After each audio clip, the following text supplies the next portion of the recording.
begin with the end in mind. So in this presentation, I decided to begin with the end. The important part that most people want to know is what is happening to my taxes. 2014-15, the total tax levy was $73 million. The proposed tax levy this year projected at $74 million, just slightly over $1 million.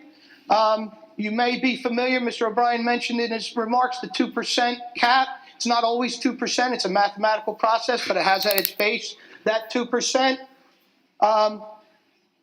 Our increase on the total levy, the total amount of money that will be raised, and again, it's a revenue, it's not our whole budget, but the amount that will be raised from local taxpayers, we've kept below that, and we're happy to announce that the tax levy total impact on both the general fund and the capital outlay, or the debt service, excuse me, is at 1.5%. So thank you to my colleagues. Thank you to all the supervisors that have worked so hard to get these numbers into this category. And thank you to the business office and the committee. The levy is not the total budget. The levy is about 65% of the budget. So when you factor that in, a 1.5% increase on the levy still only provides about a 1.1% increase in the total budget. So it's even lower than what gets projected and published for the levy itself. This is a sheet that some of you may recognize from previous budget presentations.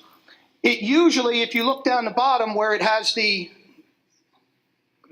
red question marks, normally that's filled in, and I have a little picture of an average house and another average house. In the board's packet tonight is some explanation, both from the county tax assessor and from our local tax assessor, how Township is piloting with the county to start a new assessment model where instead of paying someone every 5 to 7 years to go around and come in your house and assess it, the county has come up with a process where they reassess every house every year, which sounds great. It makes every house, in theory, be assessed at 100% every year rather than having to do a lot of math. The difficulty with that is that it creates a moving target, and there is never an ability on my part to say that average house at, using Mr. Isola's 123 Maple Street, is now going to be impacted $22, $13. Some estimates that I ran, it's in the -$5 to $30, but we will not have firm numbers until late spring at best. And I did speak to both Mr. Hutchinson and Mr. Clark, and they advised that it would not be wise to try to estimate that because they don't know what it's going to be. The major driving factor for that, if you look at this number here, in 2014, the people that are trained to do this said that Howell Township was worth, the total combined value of Howell Township would be $5,500,000. That same number that they are projecting, and it's only projected for 2015, is $6,163,000. Well, when you have, that is the denominator in the equation to come up with rate, when you have that big of a span, it's not necessarily something that you could estimate, and they advise against it. But the good news is that with that math, our rate actually goes down by almost 10 cents. So the tax rate that's multiplied times your assessment, and you all got that little postcard, and there was a letter that came out from Mr. Hutchinson. It is difficult to follow because it is a difficult topic, but it very clearly goes through the math you could use. So if you got your assessment and you multiply it by that rate, you can compare it to last year, what this budget would have cost you. But it's not something, because of the uncertainty, that we can predict on an average house, because there's no longer is that statistical, and I say statistical because, of course, there is an average house, but statistically it does not exist. Going along with the new paradigm, as Mrs. Saratani explained to the committee and Mr. O'Brien mentioned this evening, we're looking at that 10,000-foot view, if you will. That 10,000-foot view, looking at our total budget, you see that the majority, this big blue piece of pie, is the salaries. It's about 65% of our budget. The benefits are about 23 to 24% of the budget. Then everything else, the operational and instructional, is here. So to provide the teachers for the students, to be in front of the class, to support them, to have the professional development, you can see the breakdown in those expenses. looking at that blue section, breaking it down a little further, you see that of those salaries, 90% is the teachers union. Now, that's not all teachers. That includes a lot of certificated staff, custodians, bus drivers, and other people. But the salaries break down 90% HTEA, 6% HTAC, that's the principals and supervisors, and 4% of the unaffiliated. That's the people that don't belong to either one of the units. When you look at the benefit slice, the red slice here, you can see that health is obviously the biggest piece. That is the big 56% on the benefit structure. Dental is the small red. That's a less costly. The prescription is over $5 million. And the payroll expenses, unemployment, and a number of things like that amount to the other 19.5%.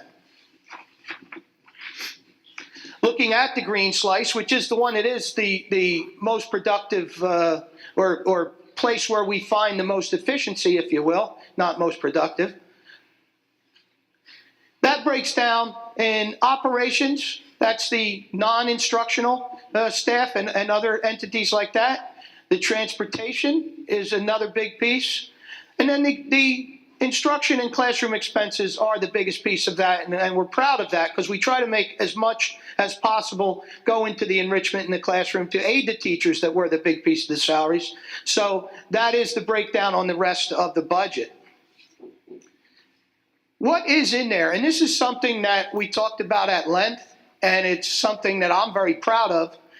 We have been able to have a relatively stable tax picture while still enriching and increasing the services we offer. It would be all too easy to decrease services to decrease budget. That's not something that we will ever seek to do.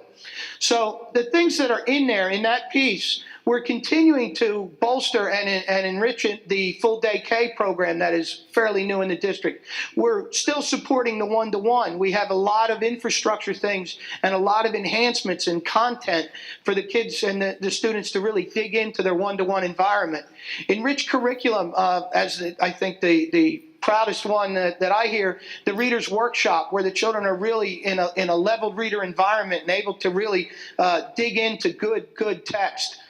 Teacher evaluation, the Achieve NJ as it's referred to, it's had about 7 different acronyms. Professional development has been huge. We've been working on a number of things. Unfortunately, some of them are things like Park, but others are things like Reader's Workshop and having those enriched environments for the students. And this budget also, and this is something that we have to continue to maintain our bus fleet. The New Jersey state law, when a bus gets a certain age, you're not allowed to transport students on it anymore. So maintenance of the bus fleet is in there. But there's also some thought that we should probably be increasing the percentage of children that we transport on our own equipment rather than a contracted equipment. So there may be some discussion going forward before May 6th about increasing the fleet. This is maintaining the fleet, it's in there. Increasing the fleet is not included in there at this time. So those are the kind of things that are in the budget, and we're proud that in a relatively low, Mr. O'Brien said we've been under the 2%. Actually, since 2010, we're at about 1.4%. We're at a very good, and I do not mean to stand here and compare ourselves to our neighboring districts, but it happens. We are in a very good picture where we've done a lot of hard work to keep the budget low and still deliver an excellent program. The keys to that success, the way that we do that, operational efficiencies. Some of them have been hard fought. Some of them are not always well received by the people that are asked to do more with less, but they always step up. We have excellent staff. They always step up, and we end up achieving our mission and finding the ways to save that money. Shared services. Mr. Isola mentioned our good neighbor Farmingdale. We provide a lot of support to them. Their budget is aided by it, and our budget is aided by the revenue. They get a better product for less, and we get revenue that we can use to deliver the curriculum in the classroom. Aggressive purchasing. The Finance Committee at the last committee meeting endorsed the idea of going to a centralized purchasing model. We probably the principals will not like hearing this, but we're going to continue to scrutinize POs, and we're going to continue to have aggressive purchasing models. We're not going to pay, using the old Pentagon example, for that $300 hammer. We're making sure that we find those glitches. Claims auditing, as I said before, with a $25 million insurance bill, whatever we can do to make sure that that money is being spent well is time well spent, and we're increasing that department as well. That department is working harder. The purchasing, we are adding someone dedicated to finding the better prices, kind of like extreme couponing is how I described it, and they're going to find that. Streamlining, we continue to find, going back to when we had a committee member talking about Six Sigma and lean manufacturing in those areas that aren't in the classroom. We try to make sure that we're finding the waste and cutting it out. So that is the way that we can continue to improve service while still delivering a frugal, fiscally responsible budget. That being said, however, there are those items, as I just alluded to, that aren't in here. There are some, when we sit around and everybody argues for what they want to see in the budget, there's always something that doesn't get in there. Continued curriculum update, as I mentioned, increasing the district fleet so that more of our children are on in-house buses. Infrastructure improvement, some are in there, but some aren't. Middle School South, to me, it's brand new because I'm so old. But Middle School South, it needs a roof already. That's not in here yet. It might not need it this year. It might not need it next year. It will absolutely need it within the next 3 years. So continuing the long-term finance planning, it's wise to look at that and buy it when it's best for us, both in pricing, interest rate, and purchasability. Class size reduction, security staff, whether we enhance the SRO program, technology improvements. Mr. Aquino standing there, he believes switches are going to need to be replaced. Switches sound cheap, they're not. So we need to make sure that the children can continue to use their laptops and their iPads, so we have to look at that. And then the last one is a pretty big topic. To me, I know what it means, leverage future costs. But it's something that, like the roof that I just talked about, or maybe buses that are going to become obsolete in 2 or 3 years. There may be opportunities to pre-purchase or to buy them because we can do it more effectively, more efficiently now than we would be able to do in the future.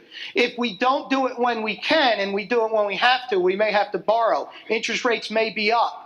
There may not be room in the levy. We may have to cut things. So leveraging the future costs or examining that is something that, as of the discussion last evening, Mr. Isola, Mr. Preston, Ms. Callender, and I are going to start looking at some of those things and possibly discuss them before the May 6th meeting, or possibly bring them to the board for discussion, I meant to say. The rationale for that is something that gets quite a bit of roll eyes and misunderstanding quite a bit, but it has to do with the fiscal prudency of this board over the last 6 years and the law, the way it works, that when we have gone under, remember now, if you look up here, the board only went up 0.5%, 0.06%, which that's less than 1. That was effectively a flat levy, no increase at all. Down 1.4%, up 1, up 2.9, and up this year is 1.49, 1.5, as I had on the other slide, rounded off. That creates what's generated in the state software as an authority to raise other money. Now, it's not free money. It has to be raised. It has to be taxed. But as opposed to going out to a referendum and paying bond fees, let's say, or going out to borrowing expenses in the future, there's some wisdom in looking at that and seeing whether any of those purchases, although maybe not timely exactly now, but while the opportunity is there, we avoid a future cost and therefore have better tax stability by using some of that authority now. You'll see that this year, this red, and I'm sorry it's darker than it showed on my computer, this shows that almost $8 million of combined authority has expired. It only lasts 3 years. So this number here, which is this year, we have the authority to increase above what we said $2.7 million. And nobody, please don't get me wrong, nobody's standing here this evening saying we should increase our borrowing $2.7 million. But it's an opportunity that if we didn't examine it, you will see that next year, the majority of it goes away, and there is only $400,000 of that available authority. So using the Middle School South roof as an example, if we had to do it this year when there's only a small amount available, it would have to come out of the current levy and may impact our ability to maintain the education process. But if it makes sense and if administration can find the rationale, it may be something that we would be back to the board to discuss. And I believe Mr. O'Brien alluded to that in his prior comments. So this is a little bit of an example. Hopefully it's understandable. It's not completely intuitive, but it absolutely, you can see that if it's not used, it will be here. If it can only be used once. And then the discussion that ensued among administration and some board members was that we would have to make sure that we commit ourselves that if it's a one-time expense, it gets factored back out in the following years, because it shouldn't compound going forward if it's a one-time expense. Obviously, if it was an employee that's going to continue, that becomes a recurrent expense, but a roof does not, because the roof should last 20 years again. That is the 10,000-foot view of the budget. Last evening, Mr. Saratani, correct me if I'm wrong, the committee endorsed it unanimously, and this was kind of a Reader's Digest expanded version, both at the same time for the board, and I'd be happy to entertain questions from the board. Mr. O'Brien.